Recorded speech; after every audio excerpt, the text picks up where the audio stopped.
Hello there, everybody. It's me again, Roberta Bobbie, and we're here today on Heartfelt with Bobbie on the Dialogues with Jagero. And I have a very, very special guest. This is someone I met in a forum where we were talking about sex, and you know how these discussions excite me. His name is Javan Kado, a GBV specialist and child protection specialist.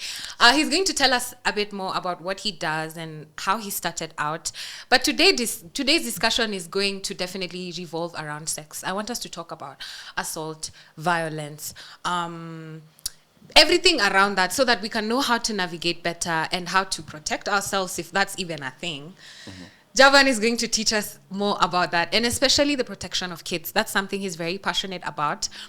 That's why I brought him here, because tukiongea sana tunaongeanga juu ya madem ama juu ya grown ups, lakini sana nimerealize hatufocusingi on watoi as much as we should, and we're learning that kids have their own autonomy. They have they're human beings and they deserve space just like everyone else. So karibu sana, Mr. Javan. Asante. Welcome so much to Dialogues with Jagero. Thank you very much for having me. How are you feeling today? I'm easy. I'm happy for the opportunity to speak about what I'm passionate about. Yes. I love your shirt, by the way. You look very nice. Thank you very much. Unakaa vizuri sana. Thank you, maneno. So tell us a bit about, who you are, what you do, professionally, that is, because that's where my interest is. I want to know. Tell the people, when ni nani na unafanyanga nini? What does being a GBV and child protection specialist mean?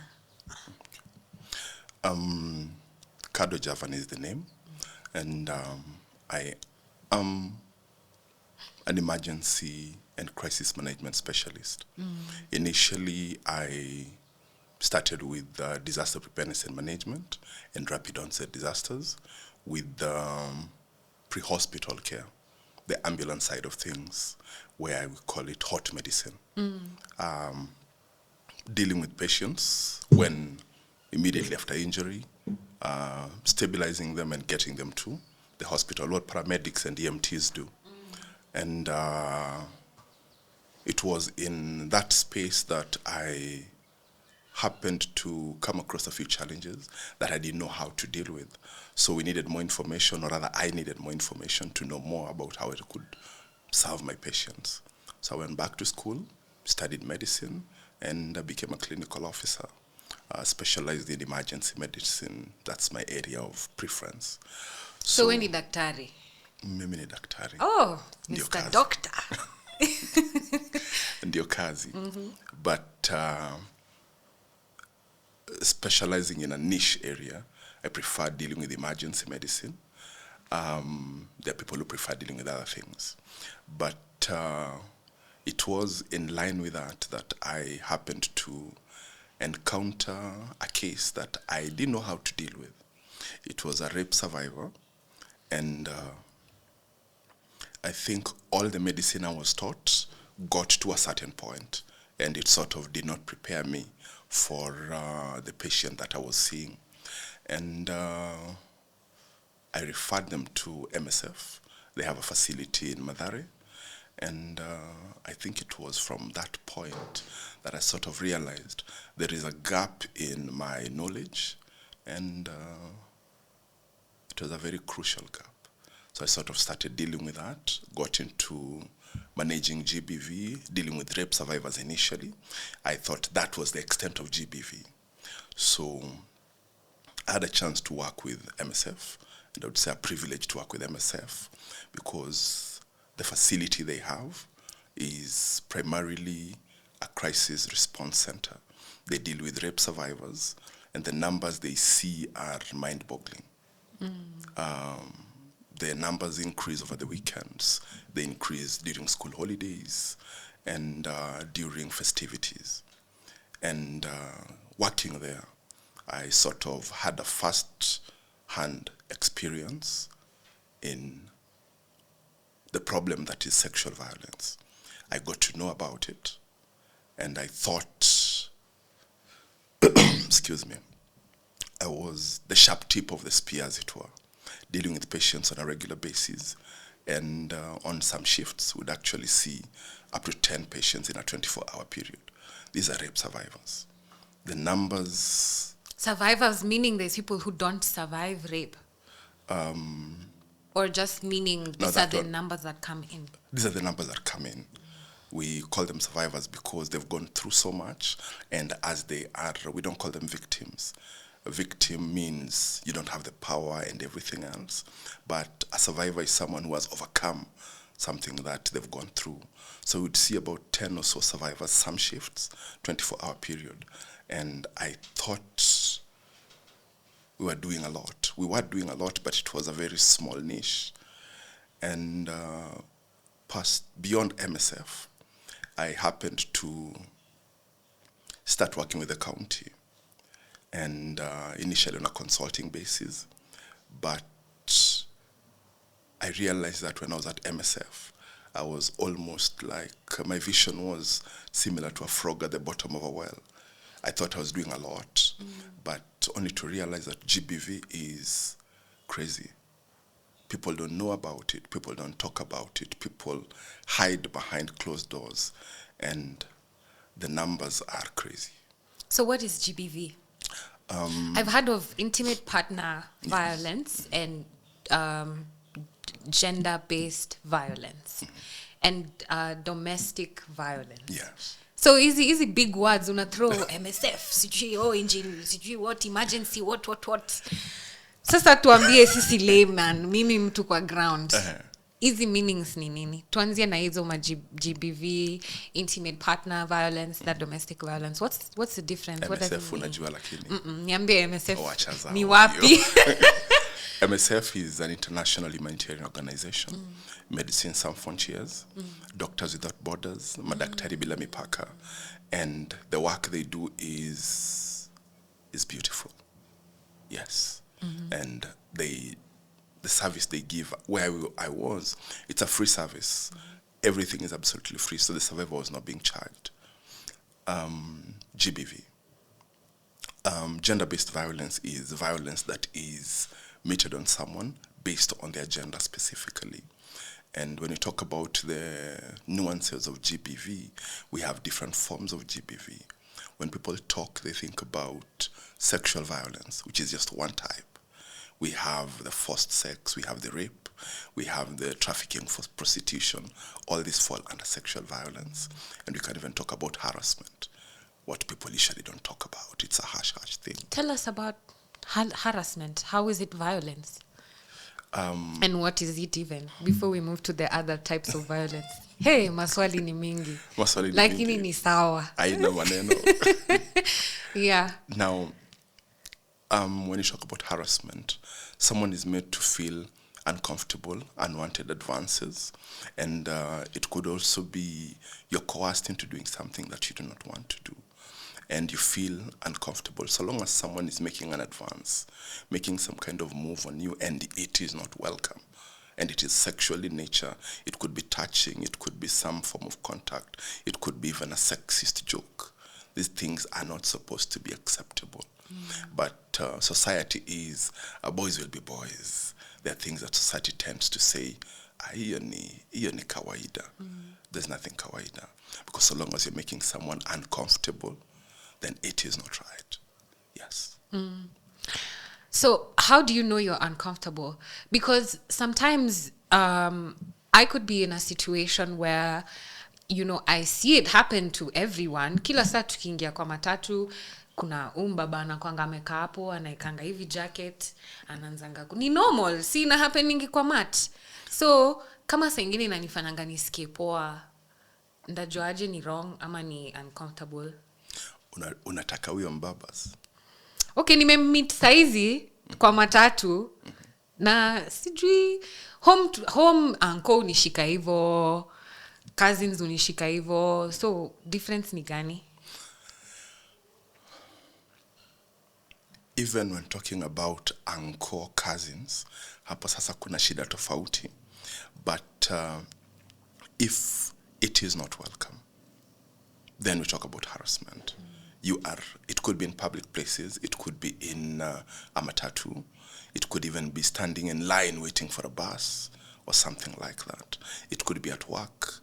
There is this colleague of yours who's always saying something nice about something about your body, and if it is not welcome, then you tell them to stop.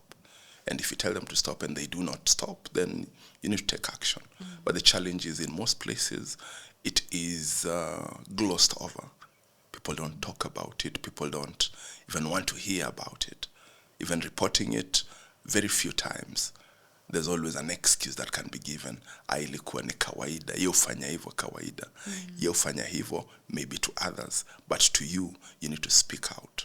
Now the challenge is, we might see vile umesema, mbaba ameweka jacket over the hand, and then we umekaa kando ya dirisha, yeye amekaa kwa kiti ya kwanza, and then anapitisha mkono na anakusumbua. There are individuals who will speak. We have like both ends of the spectrum. We have individuals who ukijaribu kuongea, si kuongea, ukimwangalia tu atakupasha. Yeah. And on the opposite side, we have individuals who, even if you step on their foot, apologize for placing their foot under yours. So we have different individuals, and we have everyone in between. So maybe someone who is being harassed, ni mtu hawezi ongea. But wewe bystander, unaona, lakini hauongei. You si shida yangu, you si mtu wangu, you si mjui. But the challenge is, ni mtu wa mtu. Ni daughter ya mtu, ni sister ya mtu, ni brother ya mtu, ni wife ya mtu, ni mother ya mtu. Ni mtu. Ni mtu. Now, we need to move beyond just keeping within our safe areas to speaking up and speaking out.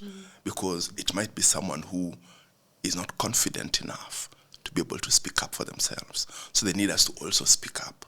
Because something might be happening na wendi umeona, ye hajaona. So huyo mtu anamharas, labda amezoea ama anatake advantage because hataongea. But ukiona, ongea. The same thing ufanyika kwa Mishuki alisaidia, but squeeze tunajua things happen.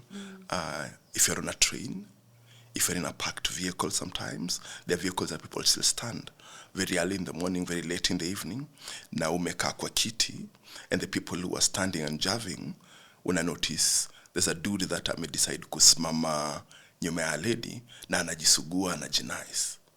And sometimes when it's very early in the morning, udem atafika home, atafika job, apate yenyewe realize kuna stain kwa mgongo yake. These things are happening. Inaweza kuwa ni standing on the queue, hizi za kungoja basi jioni, ama the shuttles going back to your place of residence. And mtu amesimama kwa queue, but kuna mtu amejifinya, ni kama kuna space. Hakuna watu nyuma yake, but yeye amejifinya tu nyuma ya mtu. You see that this person is ule hawezi ongea kujitetea, but wewe unaiona na hauongei. We need to call out these individuals. They are comfortable doing it because people will not speak. They know for a fact that kila mtu atapita. Nairobi Kenya watu wako na shida zao. So you will ignore what is happening because you have your own battles you're fighting. But we need to be able to speak up and speak out. We might save someone. That's so interesting. So it is my responsibility as a bystander to speak up if I have the ability to. Yes. How come they don't teach us that in school? These things we're learning as grown-ups, which it means it must be giving you a hard time because you must have older people who still don't have this information and they think it's normal. So this is what you're dealing with on a day-to-day basis, having to explain such simple concepts to grown-ups. So how did you even start? How did you, let's finish first the other definitions, the intimate partner, domestic violence. Excuse me. Now, coming to intimate partner violence. Intimate partner violence could be, before that, the gender-based violence beat. It could be sexual, it could be physical, it could be emotional, it could be social economic.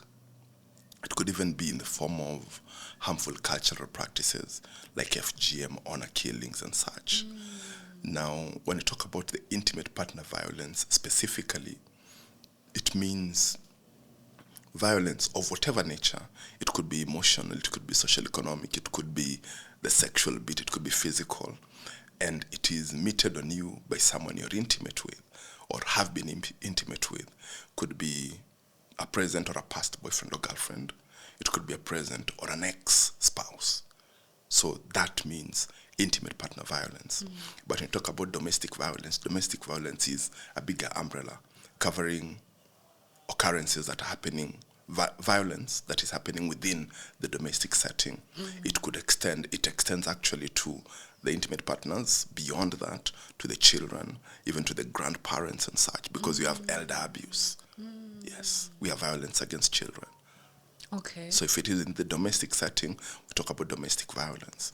But intimate partner violence is a subset of domestic violence. Okay. Yes. I love that. I love the way you've explained it. Now I understand all these different all these different violences. So let's go back to socioeconomic violence na emotional violence ndo gani? Tunajua hiyo sexual violence, physical violence. Tell us a bit more about, the socioeconomic as well as the emotional violence. What does that look like? How will I be able to know someone is abusing me emotionally or socially or financially? Okay. You're a working woman. We can start from that. Yeah. It could be in the form of, we have a relationship and I do not want you to work. I'm not comfortable with you working. I want you to stay at home, be a stay-at-home wife or stay-at-home partner. And even if you're working, I want to control the finances. I am not providing, or I provide too little for you to sustain your needs. And I could actually take your entire salary and give you a token allowance. Sometimes not even give you enough money. You work for it, but I give you pocket money out of your salary. Sometimes you have to walk to work because I won't give you fare. Mashangazo. Mimi. Yafanyika hapa nje.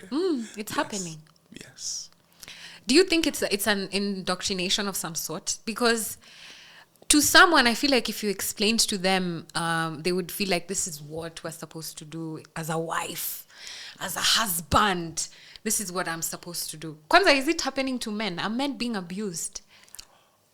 Yes. That's a genuine question, by the way. No, me hesitate. Sija hesitate. Girl, kwani she doesn't know men get. Sija hesitate to see a hero. Yeah. When you talk about violence, it is mostly against women. And I would say when the numbers bear that to be true, about 80% of the cases would be women who need help, and 20% are men. And the women, I love the fact that they can speak out. They share, they talk, and people get to know what is happening to them. But with men, let's even talk about something like rape. When a man is violated and they have a very strong perception of what it means to be a man, what a man should do, what should be done to a woman, like if it's sex, and what should be done to what a man should be doing. If something that is done to them is not what aligns with the identity of being male, they'll not speak about it. They're violated on a regular basis, but they don't speak. They don't talk. It is taken as weakness. And we have a lot of men suffering. So yes, violence against men is there. We hear a lot about femicide. It is wrong. It is abhorrible. But at the end of the day, we also have androcide, men dying because of GBV. And the police are doing their job, and the police will report homicide. Whether it's male or female, it is homicide to the police, and that is the crime that is there. But when you talk about specifically GBV, and I speak from a point of data, the data from the police, I think it was August 2024, that's the last time I looked at it. And by then, the numbers we had for femicide and androcide, specifically for GBV-related homicides, zilikuwa zimeshindana na 5. That's not a big deal. That's not much of a difference. Zilikuwa zinapelekana hivi. So if you're talking about, an example is 55, if the femicide was 55, androcide was 50. So the women are out here killing men. Yes. And even the men are out here killing men. Yeah. Yes. Oh, yeah. Gender-based is also if a man kills a man. Based on what was happening, the kind of relationship that they had. Yeah. Yes. Oh, wow. Wow. Okay, why aren't the men speaking out? Why aren't they talking about it? Because to be honest, hizi statistics hata zikipita tukiziona Instagram kwa news, they're just numbers. Until it hits home, sometimes it's hard to understand or pay attention. But now that you're bringing like the numbers on the table, you're saying femicide na androcide hata hazijachana sana, ziko same neighborhood, ziko hapo around each other. So how come there's no uproar about this? How come we're not hearing about it more? How come we hear about there's no it? You are in the field. I'm asking as a layman, as a girl who's just outside of those stories. I mean, I champion these conversations around women for women, so I could be able to tell you, yes, girls, women, nini. But I haven't immersed myself in the conversation where androcide is concerned. And there's no excuse for not doing it, but I feel like it should be a conversation we're having. There should be more uproar. There should be more conversation around it. But we're not hearing it. And you're saying the men are not coming out to talk about it because they feel ashamed. So why aren't the men talking? What's happening? I would go back to our stereotypes, our socialization. Yes. Kufa kishujaa. That's what men are told. And it is wrong. We have stereotypes that perpetuate gender-based violence. And I would even give an example of last year's celebration of International Men's Day. You know there's a day like that. Nice kianga. Pali strong women wanawishiananga for being a strong woman. Happy Men's Day. Nice kianga. Haina maneno. Haina ile. Yeah. And last year was the second celebration of the day, or commemoration of the day within Nairobi County, and even nationally, they're starting to make it a thing so that men also have a chance to speak, because it cannot always be about, when we talk about gender-based violence and we talk from a feminist point of view, and we start finger-pointing, men, you are the mistake, you are the problem, then we need men to be part of the solution. I'll give an example of harmful cultural practices like FGM. In communities where FGM was being practiced and where it is being practiced, the women folk and the NGOs and other bodies tried to do something about it. But when they had the buy-in from the men, in some instances it worked very well. And part of the move was actually to approach the fathers and explain what FGM was and what the girls were going through, and then tell them, this is what your daughter will go through. And the father-daughter relationship, they actually ended up being champions for that. So men can actually have a positive impact on the fight against GBV. So they cannot just be always being pointed as the perpetrators. They're not always the perpetrators. They can actually be part of the solution. Yes, they might be the perpetrators most of the time, but they're also part of the solution. So we need to stop it and nip it in the bud. So we need to talk about the men's things along with the feminist component. Yes. But because this conversation turns into a gender war really quickly, Very the moment fast. we're talking about, It's a very slippery slope. Yeah. So how do you keep the balance? Is it because you're dealing with these people on a day-to-day basis, so it doesn't matter, a survivor is a survivor? But how do you remain very objective and focus without having your own personal bias? Because honestly, let me speak for myself as Roberta. As a woman, I have been assaulted by men. All my experiences of assault, violence have been perpetrated by a man. So of course I'm coming from a place, hey, Majamaa zizi staki hizo mambo za majamaa kwa sababu men have done that to me. Okay. Women have not abused me violently. They have not sexually assaulted me. They have the most maybe emotional and financial, I don't know. So someone like me, do you think someone like me can survive such a job with such my bias? And how do you maintain like a balance of understanding? Violence is happening to men as well, from men, by men. And it's also happening to women. And everyone is in this mess. So how do you strike a balance to make sure you're not working from your own biases, as well as you're handling matters very, is it subjectively or objectively? Like you're objectively, like you're focusing, this is the case at hand. This is how I help this person. I took an oath to save lives, to serve my patients. Is it called the hepatic oath? What is it Hippocratic called? Hippocratic oath. Yes. Okay. And it is that is the guiding principle. But at the end of the day, I don't operate in a vacuum. I have been socialized. My interactions, my upbringing, and even my relations, all of them have a bearing on what you need to do. And when I see a patient, it does not matter. We'll talk about LGBTQ, and we have patients who are of that orientation, and we have patients who are straight, as it were.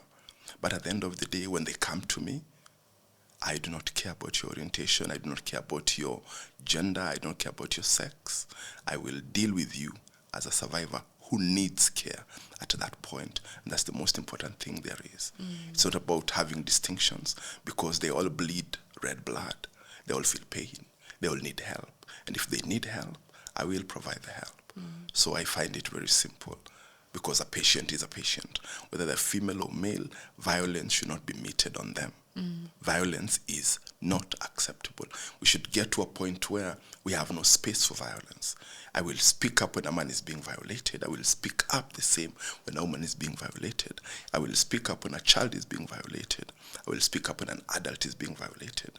We should not have shades of gray. We should not have gray areas in terms of, we have situations where, if, as an active citizen, I come from a community that practices FGM, I will speak about all other violations apart from FGM. If I come from a place where child marriage is a thing, I will speak about everything, but I will not speak about. I will speak out against everything apart from our communal scene. Ni dhambi yetu. No. All violence is wrong. So I find it very simple. Black and white. Yes. I love that. So, Javan, tell me about how you got into this job. Is it, I mean, you told me the history of educationally and career-wise, but I mean emotionally and psychologically. How did you find yourself here? Were you always passionate about protecting kids, taking care of people? Was it something you always wanted to do as a kid, or how did you end up here? How did you even, umentajia titles kubwa sijui emergency what, hata nimesha zishanipita lakini mimi ni msema mtaa lakini how did you end up here? How did you always know this is what you wanted to do? Or like not really. Life just not really. Ulikuwa unataka kuwa priest? A priest? Nijikute. There are things I enjoy that a priest should not be doing. I initially was supposed to be an accountant. I actually went to Strathmore College when it was still Strathmore College. I did my... Imekuwa nini? Strathmore University. Oh, okay. I did my CPA, part 1, nikamaliza. And then I think...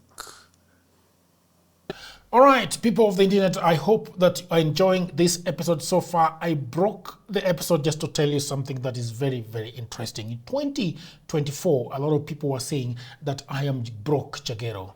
I do not have a job. that what is interesting is that when they were telling me this in 2024, I was already working on a book for the last 3 years. And that book was about the hustles and the jobs that you can get online.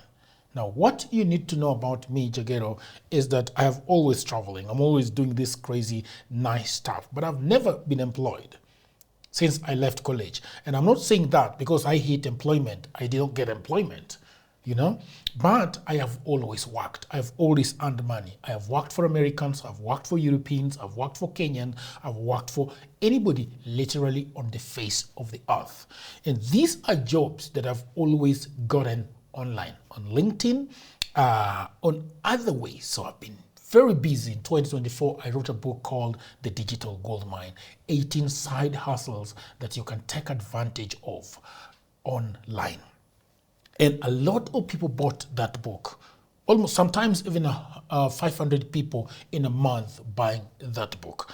And people have been saying, are there more jobs? Yes, there are more jobs. So in 2024, they are no longer 18 side hustles, but they are 25 side hustles because I have added other books. So in 2025, you cannot say, Jagero, I don't have a job. Jagero, I am broke, because I have put it before you. The book is not expensive. It is 1,000 Kenya shillings, or if you are asking about the price in other parts of the world, it is just $10. Okay? So in the description below, I have put the link that takes you to where you can learn more about the book. And I've also left a link where you can buy the book. So thank you very much. And let's go back to programming.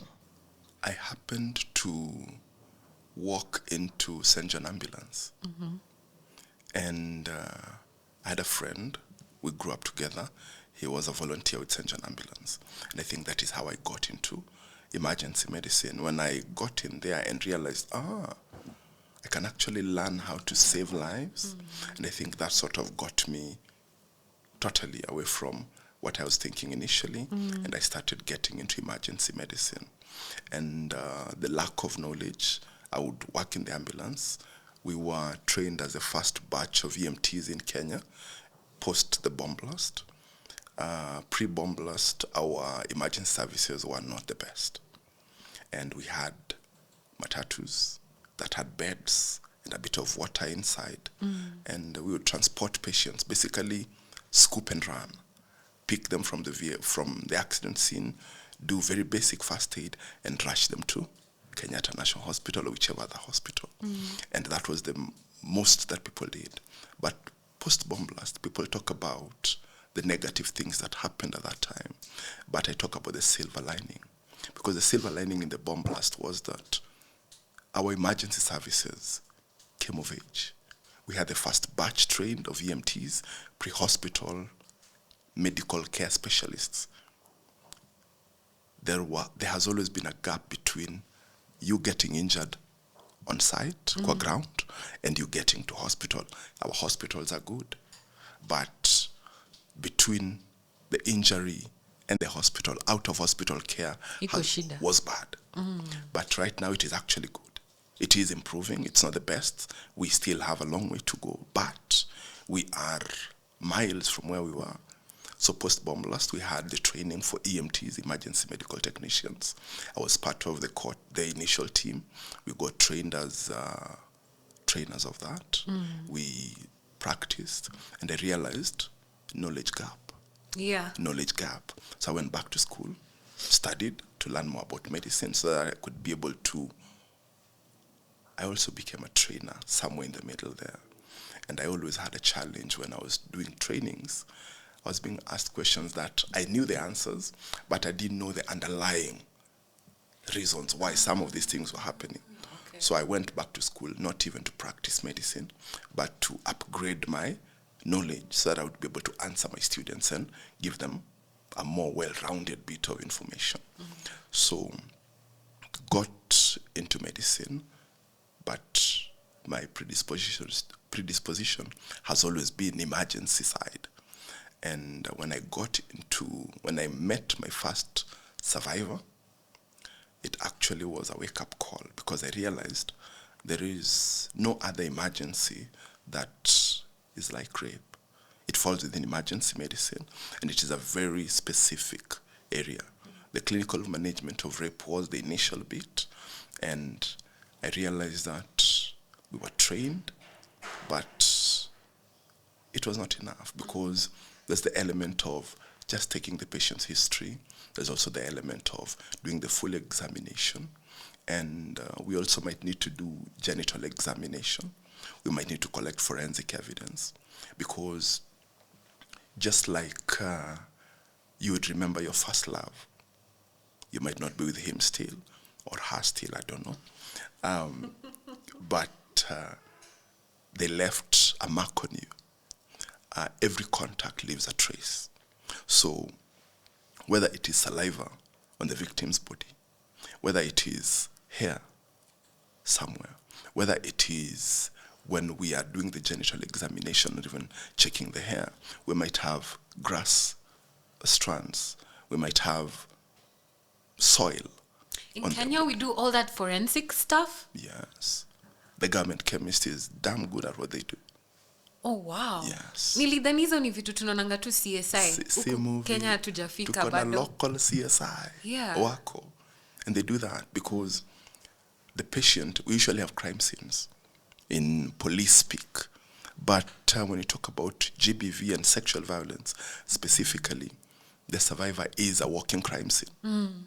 Because we are able to connect the survivor to the perpetrator and even to the scene of the initial crime. How? If the survivor comes to the facility and they report that they were in a field somewhere, what we might find on them is grass. We might find blades of grass on them. We might find soil. We might find mud on their clothes if it was by a riverside. All this will point to the scene. We might also find saliva from the perpetrator. We might find the semen from the perpetrator on their person. And this actually links the crime scene to the perpetrator, to the survivor. But at the same time, our goal when you're doing the examination is to be very objective, because the evidence we find might actually link the perpetrator to the crime or delink the perpetrator to the crime. Oh, yeah. It's not always about kumshika. Saa zingine ni kumtoa. So we need to do our jobs perfectly. And the forensics bit of it is a very specialized area, and it needed extra training. And it is available in Kenya. It was initially under NASCOP, but under the Ministry of Health. They have guidelines for the training and management. They have SOPs, and all these things work. Our system is there. People might not know that it works, but it is there and it works. And we have had cases where survivors don't report on time. What does on time mean? In time mean? Wounds heal. Wounds heal. And evidence might actually be lost. Giving an example of a tear or a cut somewhere, if it is immediate, I might notice that it is fresh, actively bleeding, or something along those lines. But if they come about 4 or 5 days later, it might not be the same. If you talk about someone who ejaculated on your body, if you take a bath, then that evidence is lost. If the clothes that you wore, because if a survivor, God forbid, let me not say you, if a survivor, God forbid, wore her panty after the assault, then what will happen is, if the cum was dribbling, the ejaculate was dribbling, it might actually be collected on the panty. That is evidence. So it would be important not to wash that as well. So the clothes will preserve the evidence. The body will preserve the evidence. Within the vagina itself, we are able to pick evidence. If it is within about 5 to 6 days max, sometimes it could be extended, but spermatozoa can be identified and can be extracted or recovered from the vagina, there are techniques to do that. If it is from the anus, if you happen to defecate, then we might lose some of that. And we even ask you if you've passed stool, if you've urinated, if you've taken a shower, if it was, as tulikuwa tunasema before, mtu akishika mic. No, here you can use real, and we're coming to that. You don't have to use euphemisms. You can use the real. Kushika mic is not euphemism. Kushika mic is a statement. Oh, okay. Watu wengine hawaelewi like kushika mic, blowjob. Tuongeleshe tu hiyo. Tuambie tu hiyo ya ukweli. So mtu akishikishwa mic, or if someone has oral sex, then what will happen is, if we are looking at the mouth, we can note if it was deep throating or even something close, we might notice that there might be some abrasions or even bruises on the soft part, on the tissue in the mouth. We could have the ejaculate found within the mouth itself. But if you happen to brush your teeth, if you drink oral hygiene, normal oral hygiene, even eating, it might actually mean that we have less evidence to collect. But I will never blame a survivor, because part of their thinking is, I have been assaulted and I want to get this filth off my body, wash away any remnant or any idea of the assault itself. They will get into a shower and they will take a bath. We tell them, do not take a shower if you're coming to the facility, but we will not judge them or castigate them if they take a shower, because they were in that frame of mind, and we can still be able to find some evidence, but it's a bit of an uphill battle. So if they can, let them come to the facility before they take a shower. Let them come to the facility with the clothes they were wearing. If they can come in the clothes, in some of the facilities we actually have a change of clothes that they can have. Yes. So we need to collect the evidence so that we are able to prosecute the case. And it is not about us trying to push the survivor to seek justice. A crime was committed against them, and if they want to report to the police, they can and they should. And sorry, let me ask, even if it happened 10 years ago and it's something I'm feeling happened to me, you know, sometimes rape happens, assault happens to you, and you don't understand it's happening in that moment, especially in the cases of harassment, coercion, whatever sort of abuse. Then 3 weeks later, when you're talking with kina Javan, you're chilling, then Javan starts saying, Chali akifanya hivi, dem akifanya hivi, iyo ni harassment. How should someone deal with that kind of situation? Should they just heal and move on? Do you advise people? You said you're not pushing for justice per se, because you're trying to make sure the survivor is okay first. So how does it matter? I am pushing for justice. Okay. I am pushing for Sorry justice. for mincing your words. Thou shalt not misquote me. Yeah, I'm sorry. I am pushing for justice. Yeah. And we need them to find justice. And in our minds, justice is one thing. But in the survivors, from the survivor's point of view, justice might be something different. I work with sex workers, and justice might be that she was not paid or he was not paid. Yes. So if they get paid for the service they rendered, then they've gotten their justice. But in the general population, if it was a case of rape, then rape is a crime. The Sexual Offences Act says that. The Penal Code before that said that. And we have the Protection Against Domestic Violence Act that speaks to the same. We have the Children's Act that speaks to that. So there are laws in Kenya that criminalize violence. So if it is against the law, then something needs to be done. But in the facility, we will not force you to go to the police first. We will not ask you for an OB number in any facility before we render service, because we need you to get here early. We need you to get the services. Some of the survivors don't even want to go to the police. They want to forget about it. Some of them didn't even know they were assaulted. But prior to the discussion, maybe they'll see this and realize, okay, then they need the care. Sometimes it is just the counseling bit. Mental health support is critical post-violence. So they can get care when they get to any facility. They simply explain what happened. In some instances, it is beyond the time we can provide any treatment, beyond the time we can collect any samples. But we will still do the documentation. We will still make sure that at the end of the day, we provide the care, because mental health is a very critical component. Yes.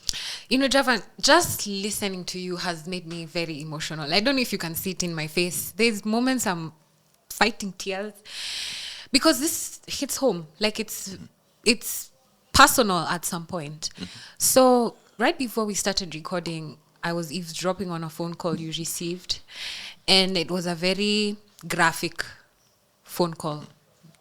And I know you get phone calls like this often. You've told me on a 24-hour pipeline, you'll get even 10 cases that you have to work with. So how does this, without me saying the contents of what the phone call was? Please don't. Yeah.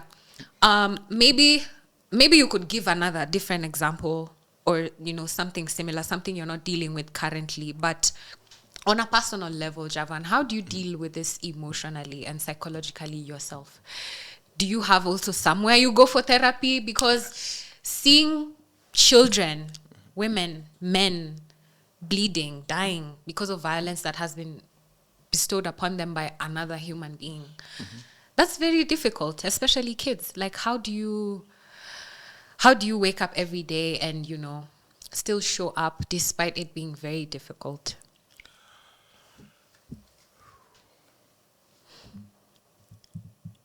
It never gets easy. And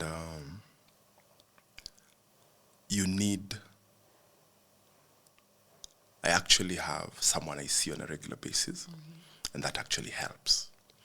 But I do not see patients on a regular basis these days. Initially, I did, but I'm no longer at the front end of it. But my mentees are, I do mostly training, consulting, and I train healthcare providers who provide the care to the survivors. So on occasion, there is the need for them to consult. If there is a question and they come across a challenge that they are not sure of what to do, I always tell my students, and I've trained, I think, I would say more than 7,000 to 10,000 healthcare professionals across. And I will always tell them, there is no stupid question. It is better you call me in the middle of the night and ask me that stupid question instead of making a stupid mistake, because our patients don't get second chances. And the call that I was receiving at that time was just a consult for. They needed to do some form of treatment and were confirming that. And the protocols are there. National government does the protocols, MOH, and we actually have them for quick reference. We don't have them hidden in a book. In most facilities, they are stuck on the wall so that it is for quick reference. We do not need you to hide and show that you know everything. There's no superstar bit here. Yeah. It's about what needs to be done and how it needs to be done. So our survivors need several bits of care. One, they will need to be seen early, the documentation done, whether it is the forensics, I mentioned that, collect the samples, do the documentation, the reporting, the clinical notes. We need to do the treatment. One, we do the PEP, post-exposure prophylaxis, to prevent HIV infection. That is done within 72 hours. That's 3 days. We want you to come early. We don't want you to come late. Because we've had cases where, and it was a particularly sad case because a lady went to a facility, and the facility decided to run a few tests. And one of the tests that they had written was a pregnancy test. And the girl was wondering, pregnancy? I am a virgin. I've never known a man. So what are you talking about pregnancy? And the doctor explained it. And despite her protestations, they agreed that the test would be done at no cost to her. So they did the pregnancy test anyway. And it turned out to be positive. She knew she was a virgin, but she was pregnant. Hakuikunywa kwa soda. And it was during the counseling sessions that she realized there was a gap in her memory. There was an evening, she does not remember what happened. She went for a bash with friends, and she had a soda. A soda, PET bottle soda. Ilifunguliwa kama naona ps. And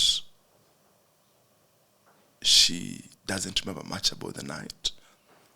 Her next recollection was the next morning when she woke up with her friends in a different setting, and she thought all was well. So that kind of situation happens more often than you know. So our survivors will come, and we need them to be given care. We do not judge. We don't judge. One of the things that when a survivor comes to a facility, we have 3 statements. 1, we trust you. It was not your fault, and you are not alone. Because we are not going to start talking about probably it is a lie. Ulikuwa umevaa nini? Ulikuwa umevaa nini? Mbona ulikuwa kwake? Kwani kuna nguo inasema kama unikule? No. There's no outfit that says come rape me. Because if you start arguing that there is an outfit that sort of is suggestive of sex, then it simply means that even the children that wear diapers probably were walking suggestively. Even the old women. Crawling suggestively. No. There is no dress that says, come rape me. There's no outfit that speaks to that. The alcohol that the lady might have taken does not excuse violence. Walking alone at night does not excuse violence. Who says that a lady is not supposed to walk alone at night? No. Or a man for that matter. Yeah. So at the end of the day, we don't talk about the excuses. We don't blame the victim. We simply provide the care. Yeah. We trust the victim. We give them the care they need because probably they are not aware of what they need. So we can refer them. If it's a case of domestic violence, we could refer them to where they need. There are shelters around the country. So it's not like you have to stay in an abusive relationship. You're being beaten every other day. When you go to your friends, they talk about, ayo ndio hali ya ndoa, ndoa ni kuvumilia. Sio kuvumilia. There's nothing like that. Yeah. There's no religion that says beat your wife or beat your partner. We cannot fall back on that. And there are people who know nothing better. That is what they've been socialized to believe. That's their normal. When they grew up, their father was beating their mother. Their sisters are being beaten in their relationships. Their brothers are beating people. So violence is normal for them. But no, I usually just think if someone were to hurt my daughter, they would never. I've seen it flash in your head for 2 seconds. They would not find their body. Hawatampata. This podcast does not. I always give a disclaimer. So Javan, before tumalize hii conversation, najua sisi ni watu tunaongeanga na tunaweza ongea. Kuna mali nilikuwa the services, sorry. Within 72 hours we need to give them drugs to prevent HIV, PEP. Within 120 hours, about 5 days, we need to give them medication to prevent pregnancy. The earlier the better. We need to give them drugs to prevent sexually transmitted infections. We need to give them vaccines. Those hepatitis B, tetanus, diphtheria within the current regimen in Kenya. We need to treat any other infections that might be incidental. We need to give them counseling. So these are the services that are provided to survivors of GBV and specifically sexual violence. They need to come to facilities. Whether they want to report to the police or not, they need to come. Is this any facility or are there specific facilities that we All can come public into? facilities provide services. Yes. Okay. All public facilities, from the level 2 clinics all through to Kenyatta National Hospital.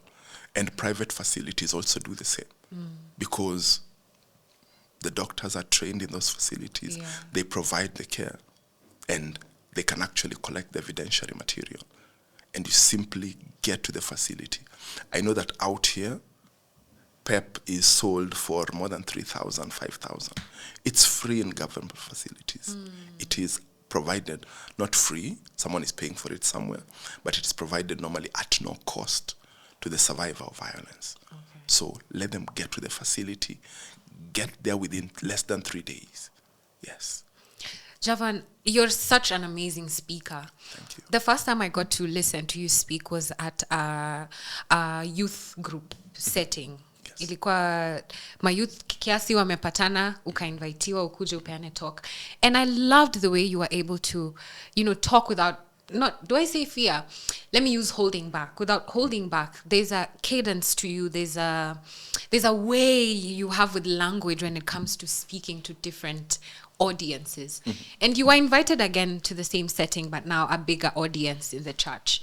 So I know when it comes to speaking and speech, things like environment, age, are factors to consider, when you're talking to people, especially the nature of your work. You're talking about sex-related stuff. So how do you... I want to talk about the church and also age appropriate.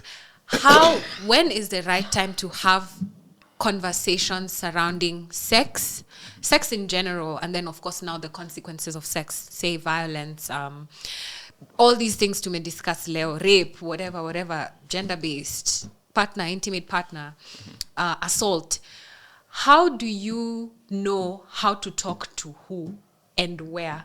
I ask this because after the event, we were now somewhere else having a chit chat about, the church plays a big role when it comes to, I don't know what word to use, but cultivate conversations around sex and assault. And sometimes it's difficult because maybe you can't say dick in church, or fuck, or vagina, or pussy, or whatever. So how do you curate age appropriate and environment appropriate language for you to have these discussions? Do you use euphemism? Do you still use the words that you use normally? How are we supposed to talk about it? And even to kids, you're working with kids consistently. How do you talk to them about consent? How do you tell them ini dudu, ini susu, ini ama? Do you tell them this is a vagina, this is a penis? And even in the church, are you talking about blowjobs and telling, kids or whatever the audience is? Are you using real words? How do you make the conversation appropriate for maybe age and environment? Oh, in addition to that, it's because you had mentioned something along the lines of saa zingine church, na hata leo umesema hapa culture, ina feature vitu zingine. Kabisa. In a feature, sometimes you want to talk about it's wrong for the pastor to do this, it's wrong, but uko hapo wendo uko kwa pulpit sasa unaongelelea. How do you do that? How do you do that in front of different audiences, and what should be the right way for us to pass this? Because if it was gonna happen, whether we like it or not, the LGBTQ people exist, rape exists, incest, whatever, violence, assault, defilement. Yes. Hizi vitu zote zina exist. So how should we have that communication with kids and in the church? And tell me a bit about how the church is hindering your work. I don't know if hindering is the right word, but like countering your ministry of, teaching people about violence. Okay. I hope nimeuliza hiyo swali vizuri, ukanielewa vizuri. I hope nitaijibu. Okay. Nimeielewa. Okay. I hope nitaijibu. Yeah. I will not stick to Christian peke yake. I will speak about religious institutions. And religion has been used to subjugate the masses quite a bit. Religion has been used to sell an idea. And religion has also been used, and wrongly so, to subjugate women to a large extent. So at the end of the day, we talk about, and you'll hear someone quote, I hope I'm not misquoting the Bible. I should be forgiven for that. Women should submit, and that is where they stop. But I think the Bible says the woman should submit to her partner, but the man should love his wife like Christ loved the church. Christ did not beat the church black and blue. Christ died for the church. So if you're talking religion, let's read the whole passage. So we cannot just expect women to be subtle, to submit rather. And in that context, we also have situations where, how do I put this? In the Christian faith, we have people shall not separate or divorce unless it is on grounds of infidelity. That's the only ground provided for in the Bible. But the challenge is, you're being beaten every single day. Ni lazima kama ibada. There is no week that passes. And sometimes it's multiple times, whether it's sexual violence. Rape happens in marriages. Please note that. We have physical violence, social economic violence. We only have cases when they blow up in the media. And when you go to some of these religious institutions, when you go to your prayer cell for help, what they will tell you is, ndoa ni kuvumiliana. Hata Biblia inasema, vumilia. Vumilia, piga magoti, omba. Haina shida. Some of them, sazila mpiga magoti anaomba, anapigwa kibare hapo. So, how long should they stay in that relationship? If violence checks in, you should check out. The first slap should be your bye-bye. Go home. Go back where you came from. But the challenge is, some of these ladies have nowhere to go. Some of these men have nowhere to go. So shelters are available. We have development partners that provide shelters that help. And we have Inerella. It's a wonderful organization bringing together religious leaders that have developed sermon guides and hotba guides with the Nairobi County. And these are basically when the preacher or the imam or the religious leader is standing in front of that particular congregation, their words have power. So if they say, ndoa ni kuvumiliana, hata nini ifanyike vumilia, then the congregation will listen to ndoa ni kuvumiliana. Si Pasi alisema. Pasi alisema. And Pasi is always right. That's the problem. But if they use the hotba guide and the sermon guides that have been developed by Inerella in consultation with the same religious leaders, then they are able to demystify or pull the veil that is people hiding behind, so that violence is called violence and it is called out. Because too many women, too many men are suffering in their marriages simply because Biblia inasema. Mimi nasema hiyo Biblia yako ndio watasoma ukizikwa. So please get out early. Yes. I want us to finish on a better note. Tumeongea juu ya vitu deep na sad sana. And I know you love talking about sex. Not just talking, I mean educating people. Educating people, you know, teaching people. Kuongea tu. Na pia kufanya. Muhimu zaidi. Yes. So maybe you can tell us a bit about, you know, we all know or we have a notion of what assault looks like. So what does consensual sex looks like? What should I be looking out? What feelings should I have? Is foreplay necessary for consensual sex? Is na Javan usijiusi. Hizi ni vitu ulikuwa unaniexplainia ile siku nataka uziseme saizi kwa screen. Quickies exist. Quickies exist. There's a time and a place for them. Yeah. Yes. So what is sex poa ni gani? Sex ile basi inakubalika. Tunaongeanga sana juu ile sex hatutaki. Tuongee juu ya ile sex poa inakaaje? Tuanze consent. When we talk about sex, people are never taught how to have sex. They just assume they'll get it right. The problem is, siku moja Charlie anaweza enda na dem, hajawahi jua elekeze something kwa kitovu, and hawajui any better. Now the problem becomes even kissing. Let's just start from there.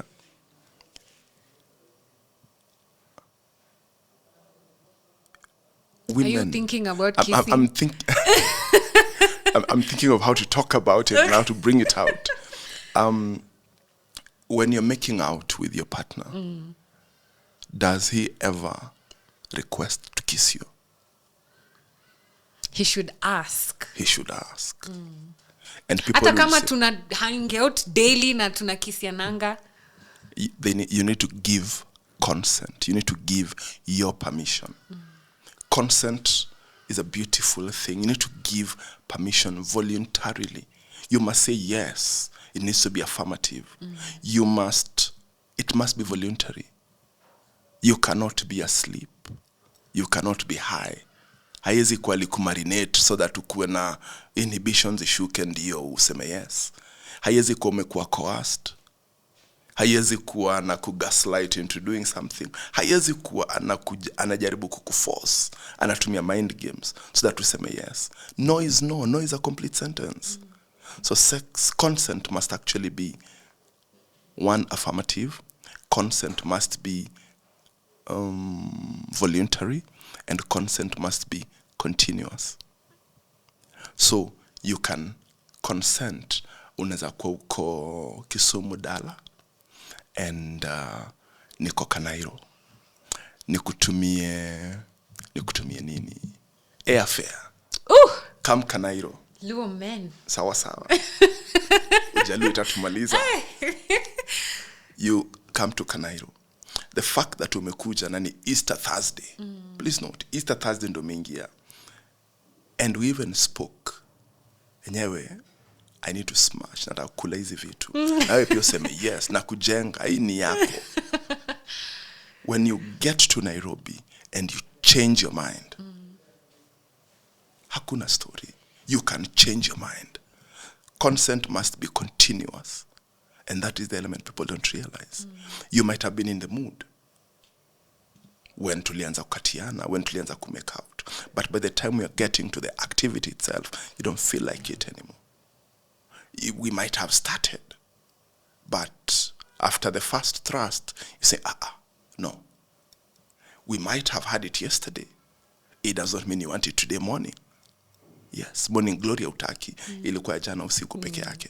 So, consent must be affirmative, must be voluntary, must be continuous. Kissing does not necessarily mean sex will happen. Yes. And that is the conversation I think I was having with some ladies yesterday. And they were of the opinion, we have been conditioned to believe that once you start kissing, once you start making out, sex must happen. It is not etched in stone. Yeah. It doesn't have to happen. And that is the thing. I asked them about whether they had ever been requested for a kiss. Because no, itaharibu mood. You need... By the way, people say that a lot. And not just men, women say it. Ati, mi akiniuliza ndaboeka. Roberta, we are making out. Sawa. And we are cuddling. And I look at your lips and I tell you, sweetie, the lips na kazi naweza. Javan unanikatia ama unapiga tu story. Awe kuwa mpole. Nakwambia. Nakwambia vile, you can actually work the request into a statement. You can do that. And when it comes to penetration, the same thing. You will have to ask and request for permission to penetrate. Yes. And people don't do that. So it simply means ni ile affirmative umekubali, yes, by action. We could talk about a gray area, but no. Consent must be affirmative, must be voluntary, must be continuous. So at any point, if you say no, then it is no. And it should stop at that point. Na sasa hiyo chali anafaa kunifukuza. Niambia sasa umekuja hapa kufanya nini basi? Si ulijua umekuja hapa kunipea vitu. Are you having a relationship or you're having a... Nauliza tu kitu random because majama uko hivyo umekuja do you know how many times I've been asked wa hivyo, but continue. Oh, naongea as me Roberta. Yes. Me I'm a girl who dates boys. So ni personal, si engage. Of course it happens to boys as well. But the number of times I've been asked, there's a time I've gone to a man's house and we ended up having sex.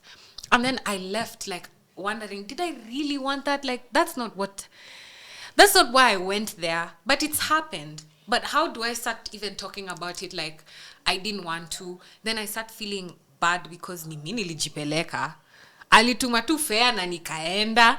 So then, I start carrying the guilt of, but why did I go then? But it's my fault because I took myself there.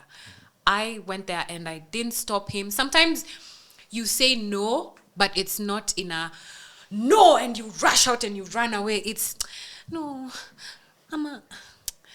and he's, anaweza kosa kusikiza. No is no. So no is no. In that no situation. No is not maybe. No is not keep pushing. No is no. You can ask, request a different way, but no is no. It should be that our ladies, or very few times our men, should be able to know that they can stop this at any point. They should not be guilt-tripped. They should not be done anything or coerced into having sex. No. Sex is a beautiful thing. And if both parties are enjoying it, and both parties are consenting to it, then they can have good sex. Yes, and foreplay has a place in that. And foreplay does not mean simply giving cursory attention to the lips, going to the nipples. Foreplay ni nini? Tell us what foreplay is. When your sexologist msupa. Mimi kwa akili yangu, I might be very wrong. Yeah. Preparing the setting, like I would think of it as a 3-course meal. Foreplay would be everything before the main course. Appetizer.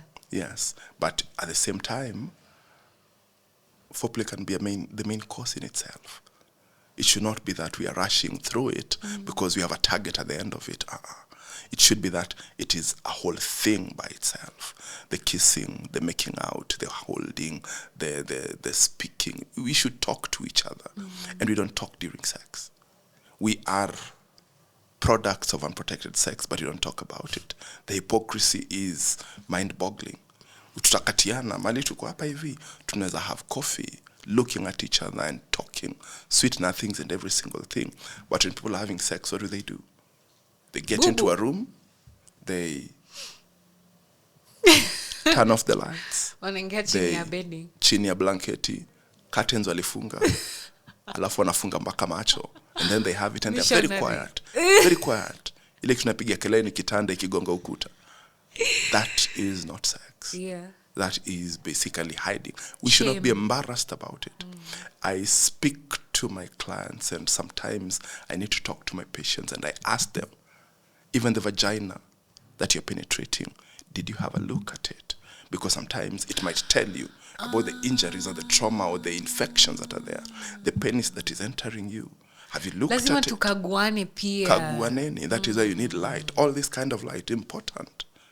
Very important. And you need to talk, communicate. If you're mourning, are you mourning in pain or is it pleasurable? Because sometimes it is painful. When a penis hits the cervix, square, dead center, it is not comfortable. Yes. So it might be someone is mourning out of pain, but someone is not used to communicating with their partner, so they think they're mourning out of pleasure. So it is important for us to communicate, talk. Javan, I love the way you've answered all my questions. You've made me understand and see things from a different perspective. And I love the way you explain things because you're having conversations that especially Africans are very scared to have boldly. I can imagine being invited to speak somewhere about something you're so passionate about. it's such an honor. It's such a big privilege and an honor. And I would love to really extend my gratitude, not just for, honoring my invite, but for the kind of work you do. You really have an iron heart to be able to show up despite you having your own issues. Maybe nobody asks you, Javan, because you're consistently taking care of other people, and the nature of your work is very delicate, especially, being around kids, having to work with kids. So mimi yangu tu nikusema thank you from Nairobi, from Kenya, from all the people's lives you've been able to touch with your education and your, you being able to share, finding a gap and wanting to fill it by, bridging it. That's such a commendable thing. You've taught me a lot. Maybe, do you have any question for me or something you'd like to say right before I wrap up? Najua nisipo wrap up say we will talk for another hour. Sisi stories zetu haziishi. I talk about this for about a week at a time, so I'm just trying to condense it into an hour or so. And there's a bit you asked that I did not quite answer about children and packaging it for different populations. Oh yes, that's a big one. When talking to children, I will not talk about when to start having the birds and bees discussion, but I think you remember there was a point that there was a song about these are my private parts. These are my private parts. Yes. Yeah. That is a song that can actually be sung from playgroup as early as that, so that children know that no one should touch them, no one should see them, no one should talk about them, no one should show me theirs. And if something happens, if someone does any of those, I should talk to an adult, my teacher or my parents. Maybe the parent is the one doing it, I'll talk to the teacher. Maybe the teacher is who is doing it, I'll talk to my parent. And this other idea of even kissing. Kissing should not be on the lips. The children are conditioned, should be taught that it is on the cheek or on the forehead, not the lips. And why are we even kissing kids? Why? In the first place. Yeah. So these are the conversations we need to have with children from as young as that, so that they know that violence is wrong. But when we come to a point where we are speaking to older groups, we use the language that they are used to. If it is mtaa, and people talk about, or ladies wanaongea kama ni sheng, we'll talk about, chali wako si wakupigia, mdomo yako si wakupigia chali yako kelele. Sawa kama lazima mpige munju. Na demu wako si wakupigwa ngumi, kama ni kumpiga mpige kuni. So that we realize violence is not the answer. It is there's no excuse for violence. And when we shy away from telling it as it is, then we will start having people hiding behind closed doors. Violence is happening. We're having women that are being violated on a regular basis to the point that they do not have a sense of fashion. Their fashion sense is gone because all they can wear are long sleeves to hide the bruises. All they can wear are very large sunglasses to hide the bruises, the black eyes. They have to do very heavy makeup. And they're not allowed to communicate to their families because the families will ask questions. Hii bruise umepata wapi? So when people are being isolated, people are being gaslit, people are undergoing violence, and they cannot speak to someone, they need to know that you can actually call. There are organizations out here that provide care. It could be medical care. It could be economic empowerment because labda ni do hauna, ndio kwa sababu unakaa na mtu anakudhulumu. Maybe ni educational empowerment. It could also be shelter and security. It could also be legal aid. So all these are services that different entities are providing. The various counties all have GBV focal persons. The various counties all have children's officers. The Nairobi County has Madam Rosalie Mkabana. She's doing a damn good job at it.